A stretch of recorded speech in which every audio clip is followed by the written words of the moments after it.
సృష్టికి మూలం అమ్మతనం, సృష్టించలేనిది అమ్మ గుణం. అమ్మ పాడే జోల పాట అమృతాని కన్న తీయనంట.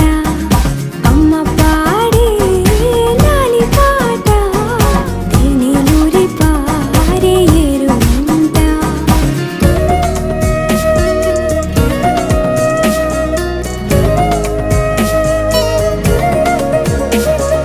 నింగిని తాకే మేడలకి పునాది రాయి అమ్మా, అందం పొందిన ప్రతిశిలకి యులిగాయం అమ్మా. నింగిని తాకే మేడలకి పునాది రాయి అమ్మా, అందం పొందిన ప్రతిశిలకి యులిగాయం అమ్మా. చీకటి చెరిపే వెన్నెలకి జాబిల్లి అమ్మా, లోకం చూపే కన్నులకి కంటి పాప అమ్మా.